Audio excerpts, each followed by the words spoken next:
Dans la vie, il y a quand même des choses qui nous font rêver depuis notre plus tendre enfance, des choses devant lesquelles on est tout simplement ébahi. Oh là là là là là là, non mais sérieusement. Des choses qui nous font sourire sans aucune raison.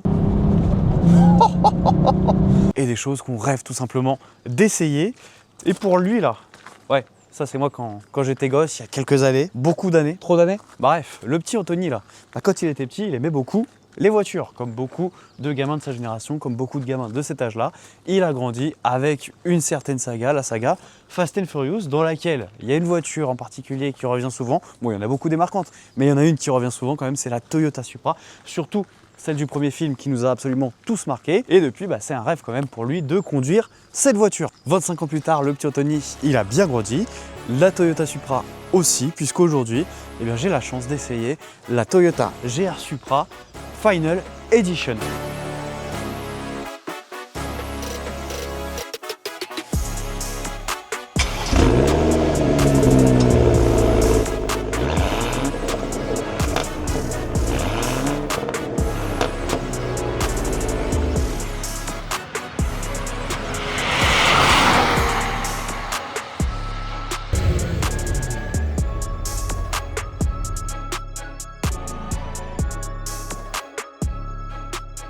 Donc, comme son nom l'indique, cette édition, c'est la dernière de la 5e génération, donc la 90 ou MK5, MK5, voilà, c'est un petit peu comme vous voulez. Donc, comme son nom l'indique, c'est la dernière édition de la 5e génération de la Supra, et c'est donc une édition pour lui rendre hommage, puisqu'on va bientôt arrêter la production de cette génération. Et comme on apprécie une œuvre d'art à sa rareté, il n'y aura que 300 exemplaires de cette Final Edition, dont 5 en France. Donc aujourd'hui, j'ai énormément de chance de pouvoir conduire l'une des 5 GR Supra Final Edition qu'on aura dans l'Hexagone. Donc on va essayer de bien en profiter, de se faire plaisir et de vous faire plaisir aussi. Et pour l'occasion, on n'a pas fait les choses à moitié chez Toyota. Mais avant de vous en parler plus en détail, je voudrais remercier le château de Neuville-Bosc, ici dans l'Oise, qui me permet de tourner ma vidéo ici aujourd'hui. Donc vraiment un superbe endroit que je vous recommande d'ailleurs si vous voulez, par exemple, passer des séminaires professionnels. Voilà, c'est vraiment un superbe endroit, très bien situé, un petit peu dans la verdure du Vexin. Donc c'est vraiment chouette. Et voilà, je vous mets toutes les infos en description de cette vidéo, donc je vous invite à aller voir, à aller vous renseigner sur cet endroit. Alors revenons à nos affaires avec cette GR Supra avec un design absolument magnifique. Alors oui, je vais peut-être pas être super objectif dans cette vidéo, mais là franchement, on est là pour prendre que du plaisir, donc on va y aller. Donc sur cette version, déjà ce qu'on remarque, c'est qu'on a une magnifique couleur noir graphite mat exclusive à la Final Edition et qu'on aura sur les 300 modèles de cette édition. Je trouve que ça lui va plutôt bien, franchement ça lui donne un petit air de Batmobile, ça la rend encore plus agressive et je trouve que ça accentue aussi le côté rare de cette voiture, donc avec quelques différences par rapport aux autres Supra de la 5e génération, on va le voir. Sur cette Final Edition, on va avoir pas mal d'éléments en carbone, que ce soit à l'extérieur ou à l'intérieur. À l'extérieur, on a cet aileron là, à l'arrière, on va en parler un petit peu plus tard. Et puis à l'avant, on va avoir pas mal d'éléments. Déjà, on a ce long capot assez bombé, super agressif. Là, c'est vraiment typique de la Supra, là, c'est très reconnaissable. Et bien, on a ajouté une petite grille, enfin une petite grille quand même assez conséquente, une grille d'aération ici, tout en carbone elle aussi, qui va servir à refroidir un petit peu le moteur. Donc ça c'est surtout utile quand on roule la voiture sur circuit. Alors c'est pas mon cas, je vous préviens, je ferai pas de circuit avec cette voiture, mais on va quand même prendre du plaisir, surtout avec ce temps. Voilà, d'habitude je me plains de la pluie, aujourd'hui ça va peut-être être sympa finalement. Donc pas mal de carbone, on va le retrouver également sur la lame à l'avant tout le long, des petits éléments aérodynamiques ici, donc là voilà, c'est pensé pour la légèreté, pour l'aérodynamisme et les performances de cette voiture. Et je trouve qu'esthétiquement, le carbone avec cette couleur noir mat, ça match à merveille. Donc je trouve que le look global, il est encore une fois super réussi sur cette Supra. Au niveau des jantes, on a des jantes de 19 pouces à l'avant, de 20 pouces à l'arrière.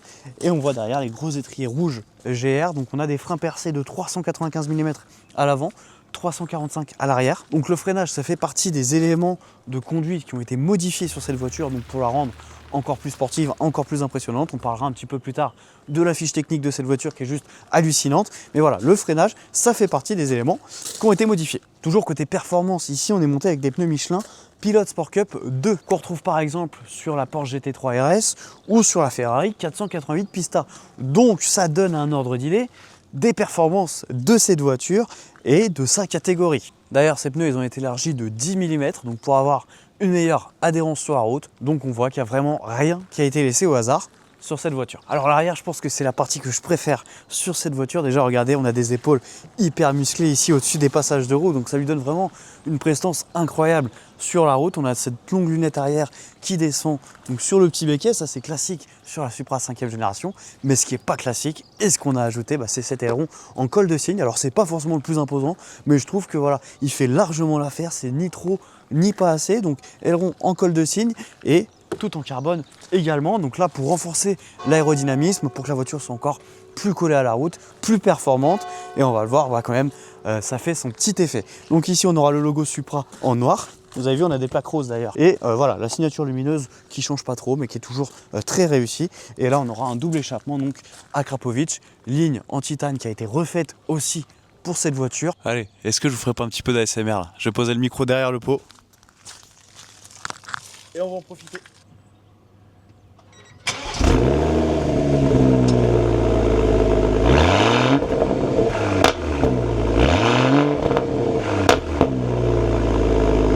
Voilà, donc ça donne un petit peu une idée de ce à quoi va ressembler cet essai, à quoi va ressembler cette vidéo. Vraiment que du plaisir. On a même les petites pétarades là, donc ça donne vraiment sensation de voiture sportive. Et là, pour le coup, c'est pas du fake. Je sais qu'avec les voitures électriques et leur faux bruit, comme par exemple on avait vu sur la Barty 100E, voilà, ça fait débat, mais là, c'est du vrai, c'est que du plaisir, c'est franchement exceptionnel. Bon, et maintenant qu'on a vu l'extérieur magnifique de cette GR Supra, je suis obligé quand même de vous emmener à l'intérieur, vous allez le voir, c'est absolument incroyable. Alors moi, j'avais jamais vu ça. Déjà, deux sièges de couleurs différentes, donc un rouge pour le conducteur, un noir pour le passager. C'est pas n'importe quel siège, c'est des sièges baquets de la marque Recaro. On va voir le petit logo ici avec le logo GR Sport juste en dessous. Regardez le contour ici tout en carbone, vraiment magnifique. Et puis l'assise, on aura l'Alcantara, donc rouge d'un côté, noir de l'autre, qui est quand même assez confortable. Alors juste, voilà, pour s'installer ici, c'est pas super confortable, pas super agréable. Ça fait un petit peu mal derrière les cuisses. Mais voilà, une fois qu'on est installé, franchement, ça va. J'en parlerai tout à l'heure pendant la conduite, mais ça va. Regardez le seuil de porte. Là aussi, on aura encore du carbone. Et puis le A90 Final Edition. Donc A90, je rappelle, c'est la 5e génération, qu'on appelle aussi MK5. Regardez dans les portières, là aussi on aura de l'Alcantara. Le volant est toujours assez simple, mais voilà, on a un revêtement un petit peu typé Alcantara aussi. Le logo GR en bas, et puis voilà, ce petit liseré rouge avec les surpiqûres rouges également. Voilà, on a plein de petits rappels. Regardez, au niveau du pommeau de vitesse, on aura du rouge sur le tour, le logo GR aussi, les petites surpiqûres rouges également. Et puis voilà, sur la planche de bord, on prolonge un petit peu l'ambiance bicolore, donc du rouge à Alcantara côté conducteur et du noir en fibre de carbone, s'il vous plaît, côté passager. Donc voilà, c'est vraiment magnifique à l'intérieur de cette voiture, une ambiance absolument unique. Et puis on a aussi un petit arceau de sécurité à l'arrière, donc inspiré de la GR Supra GT4. Donc voilà, c'est vraiment un intérieur de voiture super sportive comme on aime. Donc là on est de l'autre côté, côté passager. Regardez, on a ces ceintures rouges magnifiques, donc là ça donne vraiment une ambiance encore plus unique à cette voiture. Et là regardez sur la planche de bord la petite plaque, donc A90 Final Edition et le One of 300, donc 1 sur 300 avec du carbone encore une fois juste derrière.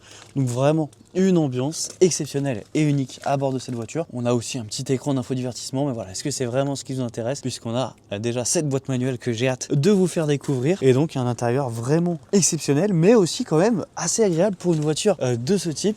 Je trouve que c'est quand même assez agréable à l'intérieur, on va le voir tout à l'heure. Et vous allez voir au niveau du coffre, bon, c'est pas super pratique pour l'ouvrir. Il y a deux moyens, soit on passe par la clé, soit il va falloir aller à l'intérieur de la voiture. Et voilà, dans la portière, on a un petit bouton, donc on clique et là le coffre va pouvoir s'ouvrir. Et on a quand même un volume de chargement qui est hyper intéressant. On a 387 litres si on enlève cette planche ici. Donc voilà, c'est quand même assez spacieux, c'est pas super profond. Mais franchement, si on veut partir en week-end avec ce genre de voiture, c'est faisable. Donc voilà, on a quand même un petit peu de place. On aperçoit l'arceau de sécurité juste en dessous. Donc voilà, c'est quand même assez pratique d'un point de vue espace dans cette voiture. Bon, maintenant on va passer aux choses sérieuses et on va parler de la motorisation de cette GR Supra Final Edition parce que c'est bien sûr ce qui nous intéresse. Alors le moteur, c'est toujours un 3 litres 6 cylindres turbo compressé, mais il a été nettement amélioré puisqu'on passe de 340 à 441 chevaux. Au niveau du couple, c'est la même chose, on passe de 500 à 570. Donc là on a vraiment une voiture bien plus puissante, bien plus agressive sur la route qui peut abattre un 0 à 100 en 4 secondes 3 et atteindre une vitesse maximale de 275 km/h. Spoiler, on va pas le faire aujourd'hui, mais on va quand même se faire plaisir. C'est évidemment Une propulsion, donc vous en doutez, une voiture très fun, un châssis très joueur, et surtout là, partant de pluie avec la chaussée un petit peu mouillée, bah ça a tendance à glisser un petit peu, donc c'est franchement sympa. On va pas faire du Tokyo Drift non plus, mais encore une fois, bah voilà, on va pouvoir avoir des sensations vraiment de conduite super sportive, presque comme si on était sur un circuit, donc il va falloir faire aussi attention. Mais voilà, voiture très fun, très sportive, est vraiment sympa à conduire, on va le voir après. Il y a pas mal de choses qui ont été améliorées, notamment au niveau du châssis. Par exemple, les suspensions. Ici, on est sur des suspensions KW, donc avec 16 niveaux de détente, 12 niveaux de compression. Donc là, ça va améliorer l'adhérence à la route, l'accroche également, surtout dans les courbes, quand on va pousser un petit peu la voiture. Donc là, on va vraiment avoir des sensations sportives. On va se faire plaisir, mais quand même avec une certaine sécurité, puisque la voiture, vous le verrez, va nous permettre de ne pas se faire trop peur. Et c'est pareil au niveau du freinage avec les freins Brembo dont on a parlé en introduction. On est sur une voiture qui pèse un peu plus d'1,5 tonne avec un centre de gravité super bas. Donc là aussi, ça va nous donner des sensations collées à la route. Et vous le verrez, c'est vraiment super fun. Au niveau des dimensions, la Supra reste quand même assez compacte, 4,38 m de long, 1,27 m de haut. Voilà, évidemment, c'est pas une voiture très haute, on va être assis très bas dans la voiture. Et puis on l'a vu, on a aussi un coffre quand même qui est assez spacieux pour une voiture de ce genre. Donc ça, c'est quand même sympa et pratique à la fois. Bon, bah maintenant que cette Supra n'a plus de secret pour nous, on va passer à la partie qu'on attend le plus sur cet essai, l'essai routier justement. Voilà, on va aller rouler avec cette Supra, on va voir un petit peu ce qu'elle a dans le ventre, ses qualités, ses défauts, les sensations de conduite. Encore une fois, je risque de pas être super objectif, mais là franchement, on s'en fout. J'ai juste envie de prendre du plaisir et de vous faire découvrir cette voiture et des voitures qu'on fera sûrement plus dans les années à venir. Mais voilà, on va essayer d'en profiter au maximum.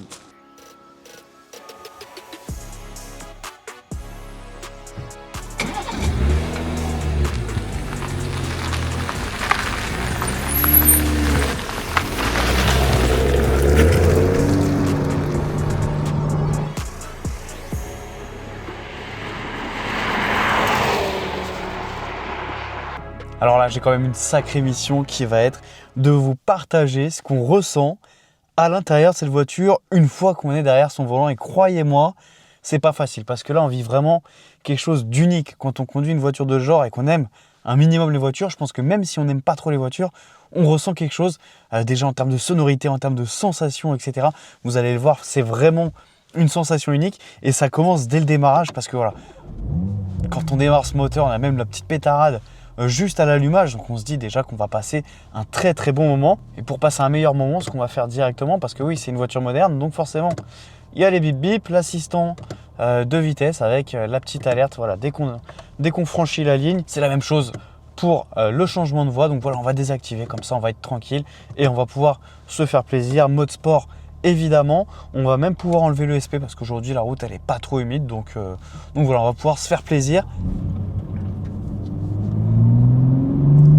Et là voilà, dès les premières secondes, il se passe quelque chose, on se dit, on n'est pas dans la voiture de monsieur tout le monde. Alors j'ai rien contre les voitures lambda, les autres voitures, mais voilà, là on se dit qu'on est quand même dans quelque chose d'exceptionnel, de très sérieux et vraiment une voiture à sensation forte. Et là franchement, je trouve que c'est un concentré de plaisir, un concentré de choses qui font qu'on aime les voitures. Il y a du bruit, il y a de la vitesse, il y a des suspensions exceptionnelles, il y a des pneus, on a l'impression qu'on est collé à la route, vraiment là on est dans des courbes, voilà, évidemment bon, on va pas les prendre tout doucement et en fait la voiture, on a l'impression qu'on est collé à la route, on a les sièges super bas bien sûr, donc là on a encore plus cette impression et puis surtout on a l'impression qu'on va pas décoller de la route parce que oui c'est bien de faire une voiture avec des sensations fortes, avec de la vitesse, mais si on a l'impression qu'on va finir dans le ravin à chaque virage, ça devient tout de suite moins agréable. Alors oui, par contre là faut pas être débile parce que c'est clairement une voiture qui incite à l'être. On a 441 chevaux, voilà, c'est quand même pas anodin, c'est quand même une voiture sportive, 1500 kg en plus, donc voilà, les 441 chevaux, on les sent directement, on a une accélération qui est totalement folle, on a du bruit, donc oui, là on a envie de se faire plaisir, mais il faut quand même garder un certain contrôle, surtout que bon, c'est une propulsion, elle est très joueuse, on a un châssis qui est vraiment très joueur, on a une voiture qui va avoir tendance à glisser. Moi j'ai glissé dès les premiers virages avec cette voiture parce qu'il a plu quasiment toute la semaine, donc voilà, dès qu'on prend un virage avec une certaine allure, un certain dynamisme, bah, la voiture va glisser, l'arrière va chasser un petit peu. Donc là, faut pas se la jouer Tokyo Drift, faut vraiment garder du contrôle, faire un petit peu attention quand même. Mais voilà, sinon c'est vraiment une incitation à prendre du plaisir. Et surtout, bah, là on a une boîte manuelle. Alors moi j'ai plus l'habitude de conduire des boîtes manuelles, c'est la première que j'ai sur la chaîne parce que aujourd'hui voilà, on a quasiment que des boîtes auto et en fait c'est vraiment un plaisir parce que c'est une boîte qui est super courte, donc vraiment les passages de rapport ils sont super fluides. Et là après c'est vraiment en fonction de comment on a envie de conduire, parce que là oui, on a une voiture qu'on a envie de faire monter dans les tours, voilà, faire rugir un petit peu le moteur. Mais alors on a une deuxième qui est juste exceptionnelle. Donc quand on est en deuxième avec cette voiture, on est dans des routes un petit peu sinueuses, là on n'a plus une pédale d'accélérateur sous le pied droit, là on a une gâchette, vraiment on a une gâchette et quand on appuie dessus, et bah là ça c'est un déferlement de sensations, de plaisir. Voilà, l'illustration parfaite. Là on a l'accélération, le moteur qui rugit, donc voilà on a un 6 cylindres en ligne de 3 litres qui fait un beau petit bruit. C'est peut-être pas le plus impressionnant, mais je trouve que ça suffit, il n'y a pas besoin d'en faire des caisses non plus, c'est largement suffisant. Et je sais pas si ça se ressent à la caméra, mais quand j'ai fait cette accélération là en deuxième, on a l'arrière qui est un petit peu chassé, donc là voilà, tout de suite ça donne des sensations exceptionnelles qu'on retrouve pas partout. Là on sait qu'on est dans une voiture vraiment spéciale. Alors là la route elle est un petit peu pourrie, donc je vais vous emmener sur des routes beaucoup plus agréables où vraiment on va pouvoir profiter de cette caisse. Oh là là là là là là, non mais sérieusement, mais quel plaisir de conduire ce genre de voiture, c'est hallucinant le plaisir qu'on prend.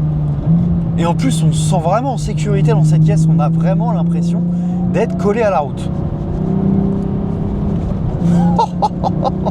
Oh mais les reprises, vraiment c'est fantastique, c'est ouf, c'est vraiment terrible. Et là on est sur des petites routes sinueuses, en plus je crois que cette route elle vient d'être refaite, et là c'est le paradis, vraiment c'est la route vers le paradis du plaisir de conduite. Là franchement il y a tout ce qu'on attend d'une caisse, il y a tout, vraiment c'est formidable. Et ça va être super dur de trouver des défauts à cette voiture, parce que même l'assise je trouve qu'elle est quand même confortable.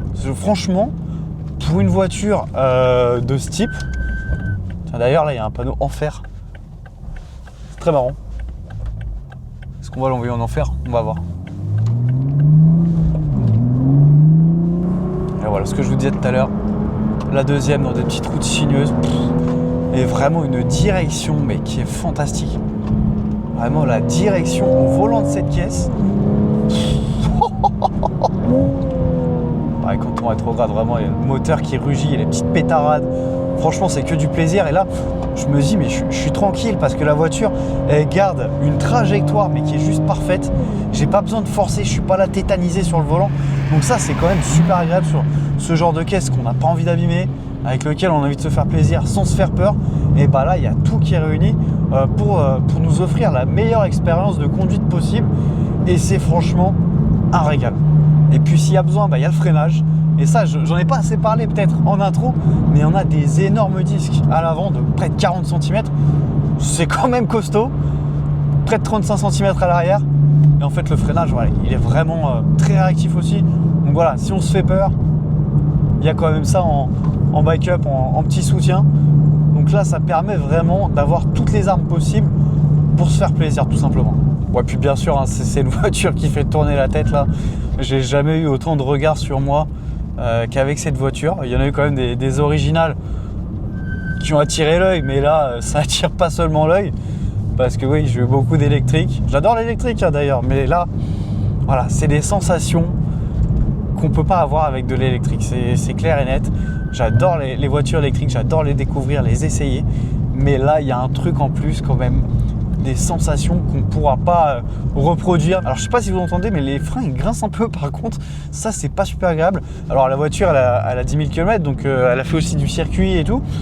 Donc, je pense qu'ils ont été un petit peu maltraités forcément, hein, ça va de soi, mais bon du coup voilà, un petit bruit qui est pas super agréable. Allez, ce sera le défaut que je retiendrai de cette caisse, mais voilà, c'est l'usure on va dire. Alors j'ai pas conduit les autres Supra, ouais, moi je commence directement par le boss final, ouais, je me fais plaisir.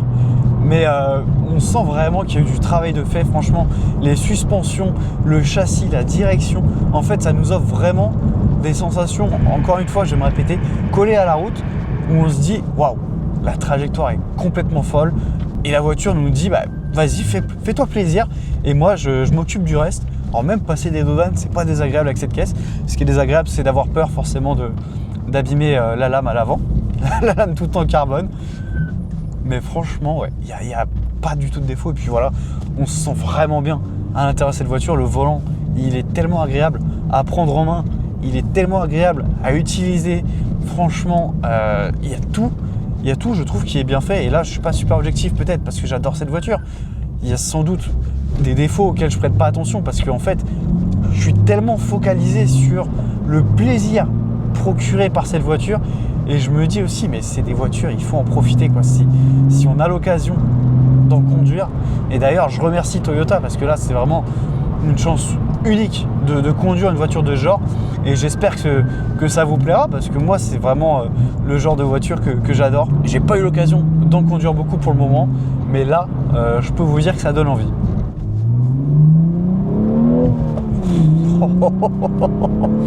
Là, mais franchement, c'est une dinguerie. Vraiment, là, j'en perds mes mots et je me laisse aller au plaisir procuré par cette caisse parce que il est vraiment immense. Et en plus, ça fait quelques jours que j'ai la voiture et plus je la conduis, plus je l'apprécie. Parce qu'au début, forcément, il y a de l'appréhension parce qu'on me prête une voiture à 144 000 €. Ça, c'était le prix pour la vente, donc pour les 5 Français tirés au sort. 5 chanceux d'ailleurs. Mais plus je conduis cette voiture et plus je l'apprécie parce que je l'appréhende de mieux en mieux. Alors vous me direz, oui, c'est peut-être un peu le cas sur toutes les voitures, forcément, après quelques jours de conduite. Mais bon, il y a des voitures, voilà, au bout vraiment de quelques minutes, on l'a complètement en main. Bah là, je pense qu'il faut quand même un petit peu plus de temps pour vraiment s'y adapter, pour vraiment s'y habituer. Alors, il faut s'habituer aussi à faire du boucan en ville. Il n'y a pas tout le monde qui apprécie. D'ailleurs, voilà, il y a forcément les passionnés qui se retournent. Ça fait super plaisir. J'ai eu beaucoup de pouces d'autres conducteurs ou de piétons. Mais voilà, j'ai aussi eu des petits regards noirs là, quand on passe en ville, qu'on fait une reprise deuxième et qu'il y a le moteur qui gronde. Et voilà, c'est comme ça. Bientôt, de toute façon, il n'y en aura quasiment plus des voitures comme ça. Donc bon, nous, on va essayer d'en profiter. Et voilà. Bon, par contre, au niveau conso, vous vous en doutez, ça fait mal. 12-13 litres au 100 à peu près. Et encore, je pense que ça va parce que voilà, quand je suis en ville, etc., je roule vraiment tranquille pour pouvoir savourer. Quand je suis sur les petites routes, là, beaucoup de routes de campagne, etc. Et aujourd'hui, il pleuvait là quand j'ai tourné les vidéos en statique. Là, pour le moment, j'ai pas de pluie, donc j'en profite aussi. Mais franchement, sous la pluie, c'était pas désagréable non plus. Comme je vous ai dit, d'avoir ce train arrière un petit peu glissant. Voilà, c'est des sensations vraiment qu'on adore sur des propulsions. Et vraiment, dès que la voiture dépasse les 3500 ou 4000 tours, ça devient vraiment une machine de guerre. Déjà au niveau du bruit, et puis voilà, au niveau des sensations, là on sent que... Oh là là là là là. Oh, les lacets là, c'est vraiment un pur régal. Et voilà, on a ce freinage super réactif. Et là on sent le train arrière qui glisse un tout petit peu, mais juste ce qu'il faut pour nous remettre pile dans la trajectoire. Genre vraiment, je me dis, la voiture, elle comprend la façon dont on a envie de conduire. Je sais pas comment l'expliquer, mais je me dis, merde, des fois je suis en train d'être débile, comme je disais tout à l'heure, d'être complètement débile au volant. Et en fait, non, parce que la voiture me rattrape. J'avais eu un petit peu la même sensation sur l'Alpine A110 pure. Oui, c'est un des seuls exemples que j'ai pour comparer sur des voitures typées sportives. J'avais eu un petit peu cette sensation aussi de voiture rassurante. Mais là, voilà, avec 441 chevaux, même si la voiture est plus lourde, voilà, il faut quand même pouvoir le contrôler. On a un plus gros moteur, on a tout qui est décuplé sur cette voiture. Donc voilà, franchement, cette sensation de garder le contrôle, elle est franchement agréable. Parce que voilà, on n'a pas l'impression non plus d'être bridé. C'est vraiment le juste milieu. Et franchement, ouais, là, je passe un Donald, donc je repasse sur le confort. Franchement, c'est même pas tape-cul ou quoi que ce soit. Même si on est super bas, qu'on a un centre de gravité super bas dans cette voiture, que les sièges sont super bas aussi. Je vais arrêter de dire super bas, je vous promets. Et franchement, ouais, c'est agréable parce que l'ergonomie est bonne. On a même voilà, le repose-coude ici dans la portière. On a la console centrale qui tombe bien sous le coude. Donc voilà, même si on a envie de rouler pépère, voilà, là par exemple, on est encore une fois sur des petites routes de campagne et tout. Voilà, si on roule pépère, même là on se fait plaisir. parce qu'on a ce petit rugissement derrière. Voilà, si on veut le faire ruger encore plus, on rétrograde, il n'y a pas de souci. Voilà, ça c'est les joies de la boîte manuelle. Et c'est vraiment quelque chose qui me manquait parce que je conduis pas énormément de boîte manuelle à part la voiture de ma conjointe, mais sinon voilà, c'est que des boîtes auto ou même des voitures sans boîte, hein, puisque les électriques, plus de boîte de vitesse. Donc en fait, retrouver une boîte manuelle avec cette voiture et cette boîte, franchement, ouais, c'est sympa. C'est très très sympa. Et là, voilà. Là, on repasse sur des routes super sinueuses. Il y a un petit peu d'eau sur la route, c'est presque inondé à certains endroits. Et du coup, là, pareil, la voiture va glisser un petit peu. Donc en fait, on ressent tout ce qui se passe sur la route. Donc on va ressentir aussi un petit peu les défauts forcément. Mais là, voilà, on passera. Forcément, oui, si on conduit ce genre de voiture, on va se concentrer sur des jolies routes. En fait, ouais, on sent vraiment une connexion avec la voiture. Je ne vais pas partir non plus dans la spiritualité ou quoi que ce soit. Mais ouais, on a l'impression qu'on fait corps avec la voiture, quoi. Déjà, avec ce siège, on a l'impression qu'on y est collé. En plus, regardez, voilà, je me suis mis un petit peu matchy avec la voiture. Je me suis mis en noir et puis je me suis dit, allez, ça fera ressortir la super ceinture rouge et même le siège derrière. Donc je me dis, en plus des sensations et des performances, il y a le style, quoi. C'est vraiment voiture unique, encore une fois, la Batmobile un petit peu noir mat. Puis voilà, cet intérieur exceptionnel. Donc franchement, que du plaisir. Et c'est le genre de caisse qui va nous manquer. Même si encore une fois, j'adore l'électrique, j'adore les nouvelles motorisations, j'adore les découvrir, les essayer, vous les faire découvrir. Mais voilà, ça c'est quelque chose qu'on verra malheureusement peu ou pas du tout. Bon, malheureusement, toutes les bonnes choses ont une fin, y compris l'essai de cette GR Supra Final Edition. Que dire, à part qu'on en a profité. Franchement, voilà, ça donne une idée de ce qui va nous manquer, hein, des voitures tout simplement uniques, avec des sensations qu'on retrouvera sûrement pas sur des voitures électriques ou électrifiées, même si encore une fois, je vais me défendre, hein, je les adore. Là voilà, c'est vraiment quelque chose de formidable. Et puis, je trouve que cette GR Supra Final Edition en particulier est plus que réussi, franchement, au niveau des sensations de conduite, au niveau des émotions qu'elle procure, parce que là oui, on n'est même plus sur des sensations, on est vraiment sur de l'émotion, sur du bonheur pur. J'ai pris une dose de dopamine pendant cet essai que vous imaginez même pas, et je pense que n'importe quelle personne qui aime les voitures prendra cette même dose avec cette caisse. Et même des gens qui ne sont pas forcément des fadas de voiture, ils ressentiront quelque chose à bord de cette voiture, j'en suis sûr. Donc voilà, je ne vais pas faire compliqué, je vais juste remercier Toyota de nous avoir pondu ce bijou et surtout de m'avoir laissé l'essayer pendant une semaine entière. Donc franchement, je le perçois comme un privilège pour moi et pour ma chaîne. Donc j'espère vraiment que cette vidéo sur la GR Supra vous aura plu. Si je dois tirer donc un petit bilan, allez, on va y aller. Voilà, je trouve que la promesse de cette voiture est vraiment réussie. J'ai pas conduit les autres Supra, mais du coup ça m'a donné envie de les essayer, même si forcément je serais peut-être moins impressionné. Il y aura peut-être d'autres saveurs que je vais découvrir avec ces Supra, donc j'espère qu'on aura l'occasion d'en conduire d'autres. Mais en tout cas, celle-ci, voilà, déjà avec ce look vraiment unique, les sensations de conduite, la puissance, la direction, l'amortissement, la sensation d'être collé à la route, collé à la voiture, il y a tout qui est en fait. Donc vraiment, moi j'ai pris énormément de plaisir à conduire cette voiture, à vous la présenter également, parce que c'est pas tous les jours qu'on présente des voitures comme ça. Je présente plein de voitures que je trouve hyper intéressantes, mais là voilà, il y a quelque chose, je ne présente pas ça toutes les semaines. Il n'y a pas de point commun avec d'autres voitures, il n'y a rien, il n'y a absolument rien. Donc voilà, j'espère que cette vidéo vous aura plu. Merci à vous de m'avoir écouté, merci à vous d'avoir regardé cette vidéo. Et bien moi je vous dis à très bientôt pour un nouvel essai, et en attendant je vous laisse avec cette GR Supra Final Edition.